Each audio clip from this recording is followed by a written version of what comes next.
Assalamualaikum warahmatullahi wabarakatuh. Bismillahirrahmanirrahim. Alhamdulillahilladzi an'ama alaina bi ni'matil imani wal islam. Asyhadu an la ilaha illallahul malikul alam. Wa asyhadu anna Muhammadan abduhu wa rasuluhu sayyidul khalqi wal anam.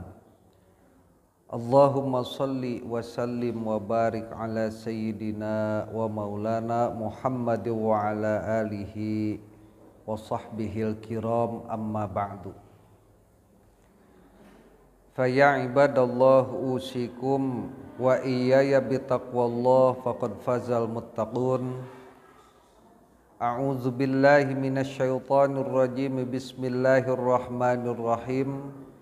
Syahrul Ramadhanal ladzi unzila fihil Qur'an hudal linnasi wa bayyinatin minal huda wal furqan. Al-ayah.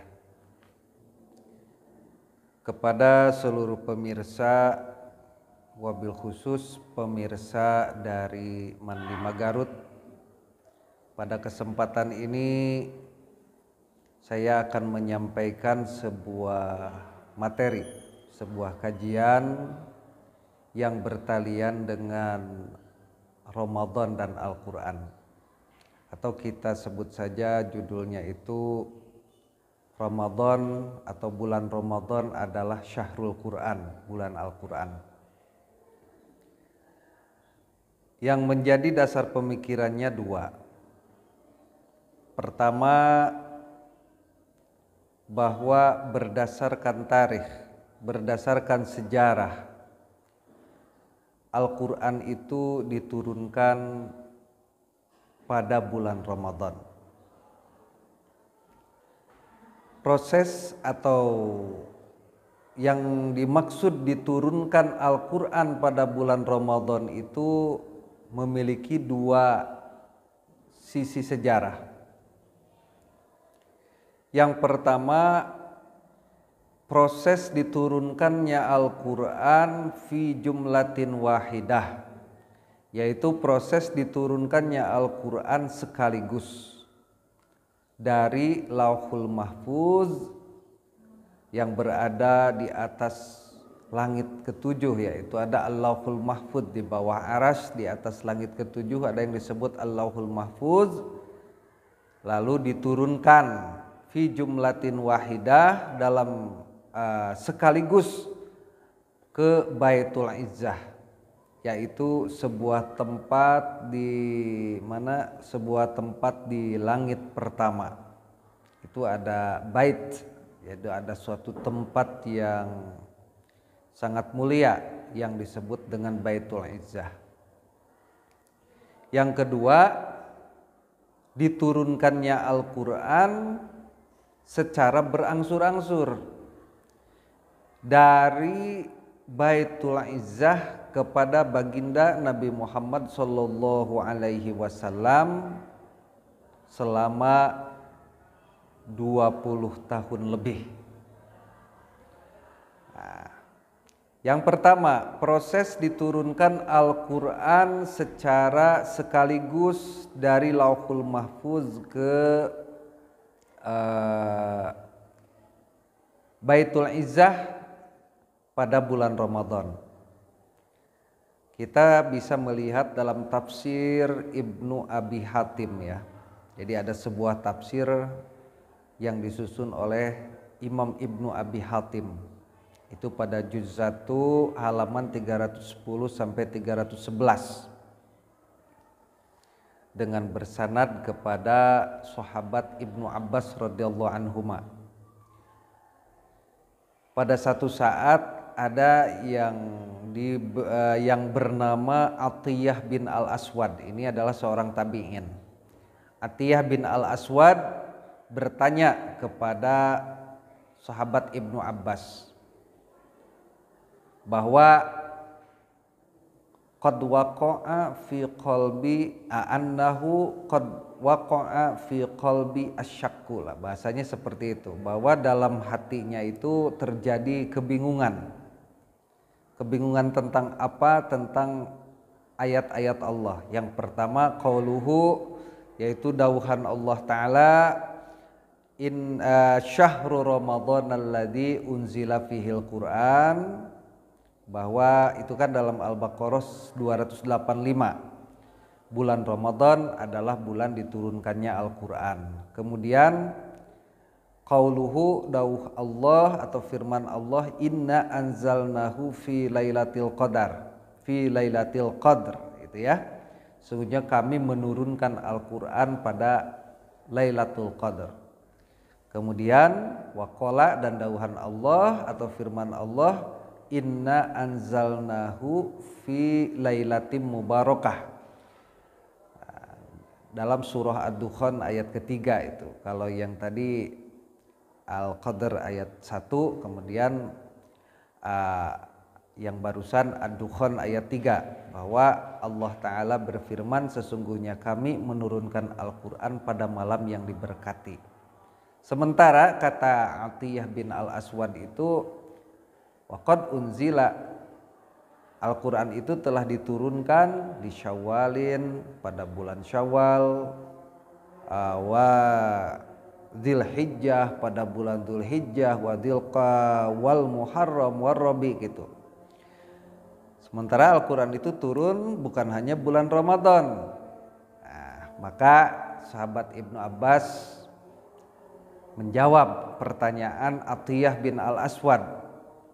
Beliau menjawab, innama nazala fi Ramadan, sesungguhnya Al-Quran itu turun pada bulan Ramadan, wa fi lailatul qadri, dan pada Lailatul Qadar, wa fi lailatin mubarakah, dan pada malam yang diberkati, jumlatan wahidah, pada jumlah yang satu atau sekaligus. Kemudian wa unzila, kemudian Al-Quran diturunkan ala mawaqi'in nujumi fi ayyami fi syuhuri wal ayyam. Jadi setelah itu baru Al-Quran diturunkan secara berangsur-angsur kepada Nabi Muhammad sesuai perjalanan waktu, baik bulan ataupun hari.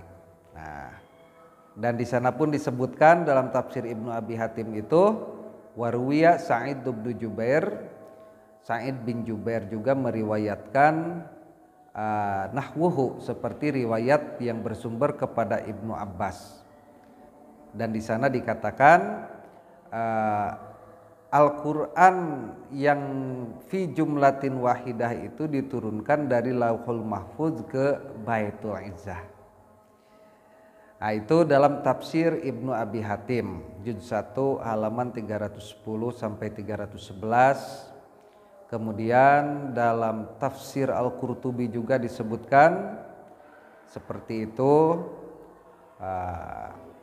Kemudian dalam tafsir At-Tabari, itu tafsir At-Tabari itu karya dari Imamul Mufassirin, Imam Ibnu Jarir At-Tabari, juga meriwayatkan dari Sa'id bin Jubair di sana ya, dari Sa'id bin Jubair dari Ibnu Abbas. Jadi kalau melihat tafsir Ibnu Abi Hatim seolah-olah terpisah antara riwayat dari Ibnu Abbas dengan riwayat dari Sa'id bin Jubair. Tapi kalau melihat tafsir Ibnu Jarir At-Tabari, sebetulnya Sa'id bin Jubair pun mendapatkan informasi dari dari Ibnu Abbas, bahwa disebutkan dalam tafsir At-Tabari kapan itu bulan Ramadannya diturunkan sekaligus dari Lauhul Mahfuz ke Baitul Izzah. Ternyata fi arba'in wa ishrina min Ramadan, yaitu pada malam 24 Ramadan. Jadi proses diturunkannya Al-Quran sekaligus dari Lauhul Mahfuz ke Baitul Izzah berdasarkan beberapa riwayat adalah tanggal 24 Ramadan.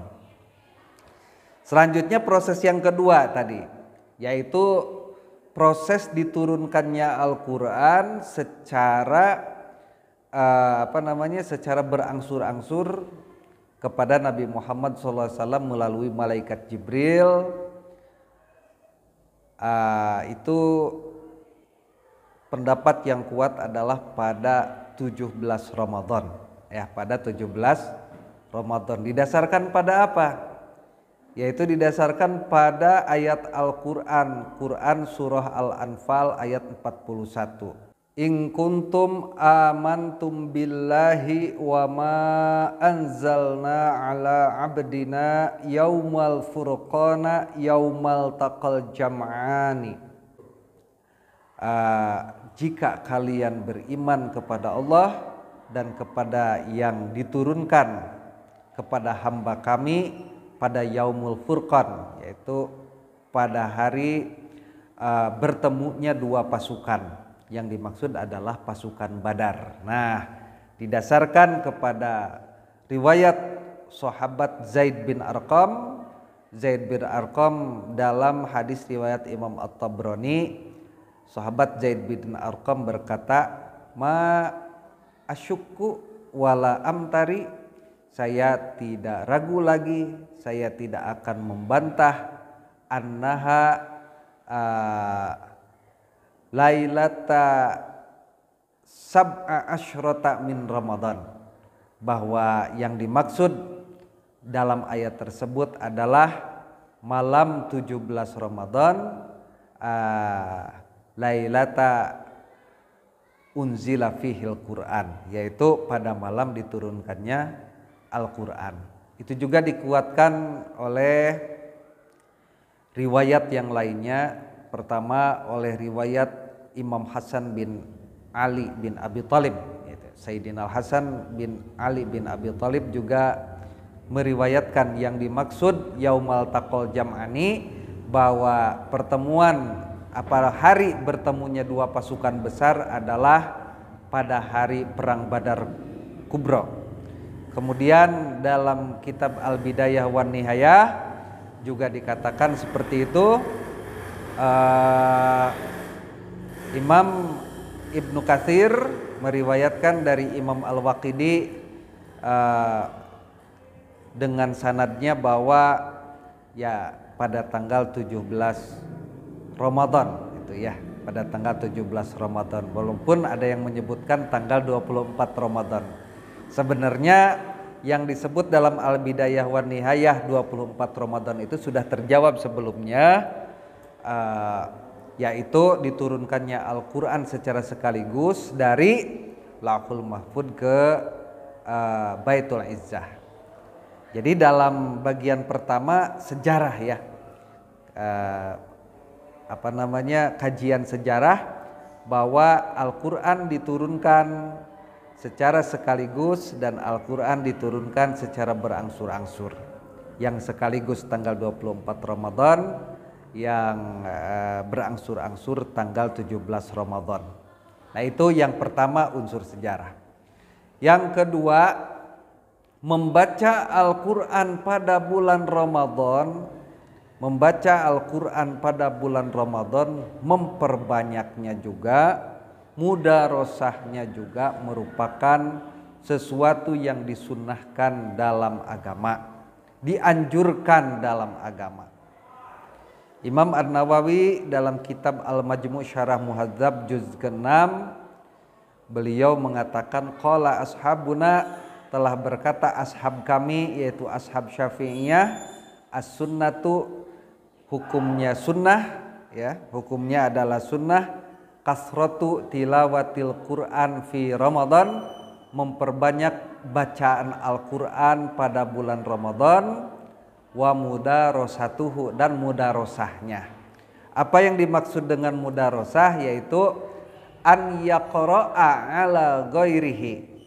Yang dimaksud mudarosah itu apakah seseorang itu membacakan Al-Quran kepada yang lainnya, atau wa yaqra'a wa yaqra'a ghairuhu alaihi, atau orang lain membacakan kepadanya, yaitu saling membacakan Al-Qur'an. Itu mudarosah. Jadi tidak hanya disunnahkan membaca sendiri, saling membacakan gitu ya. Kita membacakan untuk orang lain atau orang lain membacakan kepada kita, sebagaimana yang dilakukan di Man 5 itu ya, setiap pagi gitu kan. Ada yang membacakan Al-Qur'an dan yang lain mengikuti atau mendengarkan, itu namanya mudarosah. Jadi yang disebut tadarus itu tidak mesti sendiri, bisa juga dengan cara seperti itu. Dari mana sumbernya? Dalam Al-Majmu' dikatakan itu berdasarkan hadis Ibnu Abbas. Ya, berdasarkan hadis Ibnu Abbas. Yang mana hadis yang mana?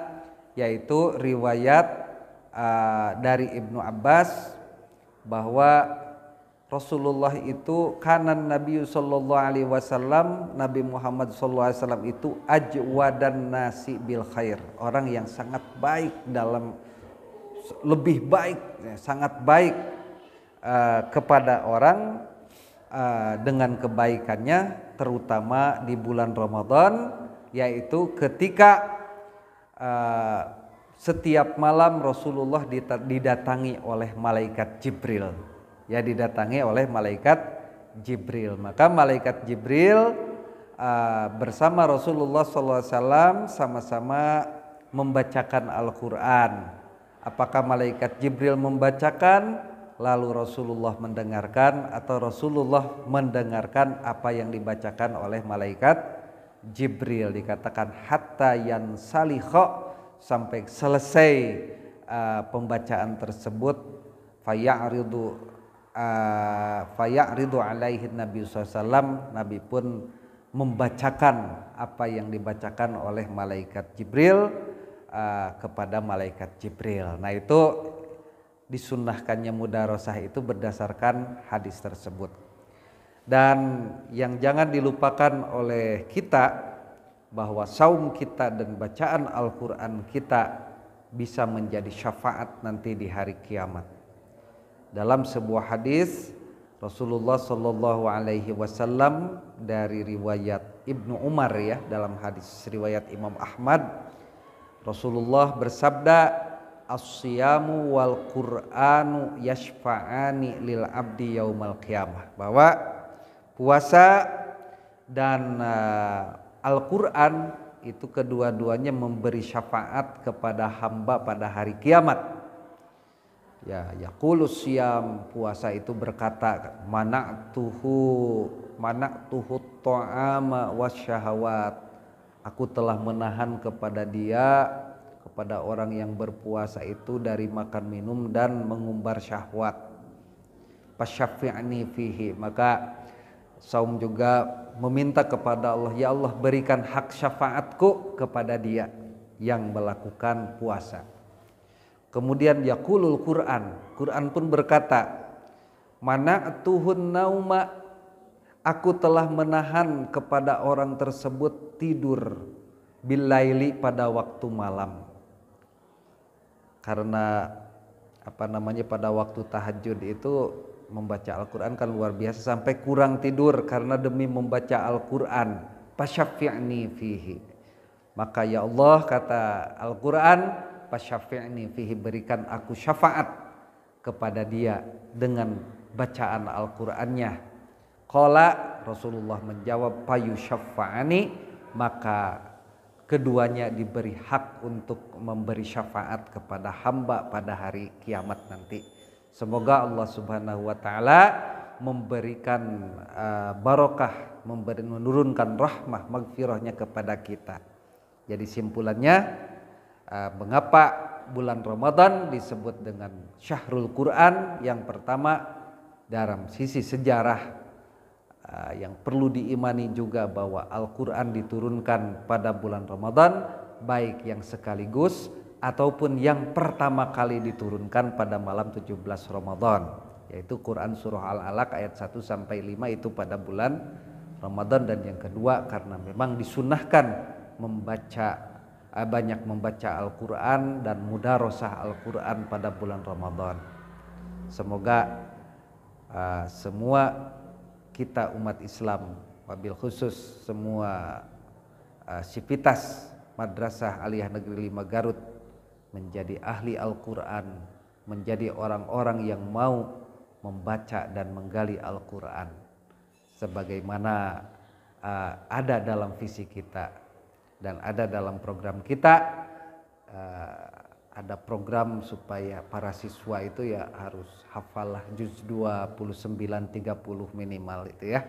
Jadi ini program harus kita dukung, dan yang paling penting adalah bagaimana mencintai Al-Quran, menyukai bacaan Al-Quran. Terima kasih, semoga bermanfaat. Wallahul muwaffiq ila aqwamit thoriq. Wassalamualaikum warahmatullahi wabarakatuh.